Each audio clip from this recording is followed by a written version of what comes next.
What's going on, friends? Logan Myerz here for Cinefellas.com. Tonight I'm going to be talking about a show that just premiered on the Shudder streaming service, Creepshow. So if you guys are wondering what the Shudder service is, it's a streaming service for horror. It has everything that you can think of in terms of their catalog of horror movies, old and new. Really fantastic service. I just signed up for it, the trial, just to test out the waters, and I really enjoy it so far, so I'll definitely probably be subscribing to that service. So Creepshow is a movie that I hold dear to my heart, especially the first film. I remember growing up as a kid watching this all the time on VHS and just loving the atmosphere that they built kind of within this comic book. The first film being from George Romero, rest in peace.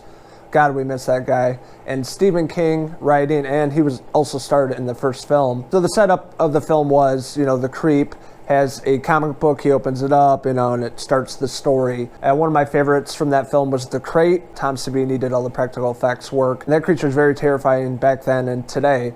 But four great stories in the first film. It's my favorite. The second one I just rewatched actually a few days ago, and I shot my review that's coming out in October for 31 Days of Horror. The second movie doesn't hold up as much as I remember. It definitely is not as good as the first one. So fast forward to 2019, our man Greg Nicotero. If you guys don't know who that is, he worked on the original Dawn of the Dead. He worked on Creepshow 2. A lot of things in the horror movie business. More recently, he's been Walking Dead, working on the effects, and I think he's been show running and directing some episodes, but he's really good at what he does. He's really good at his craft. The new Creepshow TV series is kind of like the passion project for Nicotero, so he's bringing this to light for us horror fans. The first episode set up, we have the creep returning, more modern look to him. You can tell that Nicotero has his hands in the effects because it looks like a little bit of Walking Dead, how they do the prosthetics and things like that. But it also kind of looked like the animatronic that you'd see moving around. But it was really cool looking. It's very retro 80s looking, but it's like a fresh take on the character. And then, introducing the comic book. And early on in the episode, there's some Easter eggs for Stephen King fans out there, so pay attention to that. But with opening the comic, we start off the story, the first one being Gray Matter. So the story of Gray Matter was written by Stephen King, and this episode is directed by Greg Nicotero, and they kick it off with a bang. It's a really cool setup. There's a hurricane going on in this coastal town. These people are hanging out in this restaurant, and this kid shows up and kind of tells his story about his dad and the downfall of his dad. But we get to see Tobin Bell, Jigsaw from the Saw movies, really fantastic actor. Love that guy's voice.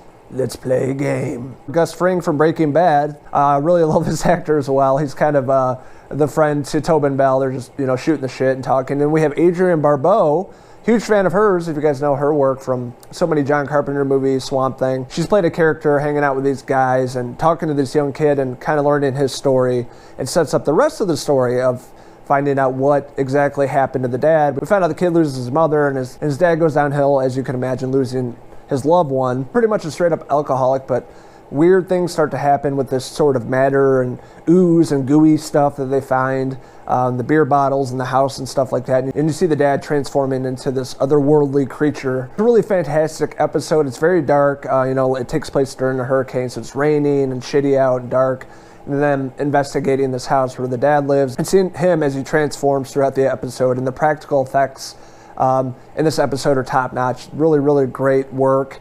Reminded me a lot of stuff we'd see like in The Thing or The Fog or something like that back in the 80s. Just the practical effects are top-notch, especially with Nicotero attached to this. He's going to put out some really good effects, and they're not going to get lazy about it. They're going to make them look good, the monsters and creatures. So that was very impressive with the first episode. I loved all those characters, so I thought it was a really great start to this series. There's 2 stories per episode, so this season, the first season, there's only 6 episodes, but 2 stories per episode, so they're about 25 minutes a piece. The second story is a really cool setup, reminded me much of Hereditary, just the way it was filmed. It's called The House of the Head. Essentially, it's a young girl. She has this dollhouse. It's really, really nice, and she has these collectibles and figurines she puts in throughout the house, like a family and a dog and all that good stuff. The way she opens it, you can kind of see it. The camera's within the dollhouse looking at the girl, and it was shot very well. The episode's written by Josh Mallerman and then directed by John Harrison, so they did a really great job with this. This is kind of a surprising story for me, just from the setup of it. I didn't really know where they're going to go with it, but the ending is really great. So essentially, this girl is looking in this house, and she notices the figurines are kind of moving around. They have these weird expressions, like they're scared. And there's like a decapitated like zombie head laying in one of the rooms, and throughout the episode it kind of moves around. And there was one little nod in there, Easter egg I guess you can call it. I'm not sure if this was intentional, but they bring in like a Native American statue collectible for the house, and it reminded me of the first episode that I was talking about of Creepshow 2, so not sure if that was intentional, but either way it was pretty awesome. I'm a huge fan of the first 2 movies that came out.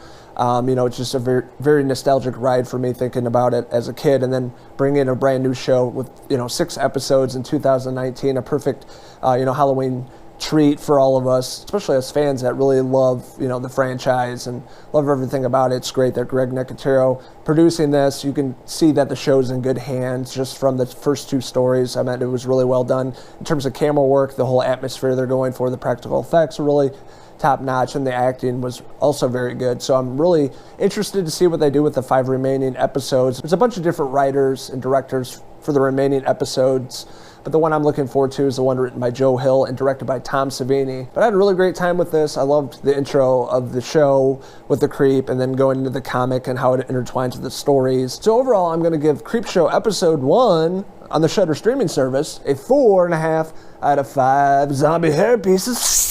So if you guys did check out the first episode, what did you like about it? What didn't you like about it? Which episode did you like more, the first or the second one? Let us know in the comments below, and don't forget to hit subscribe. This is Logan Myerz signing out my mate up here, The Creep. Until the next video review. Cheers!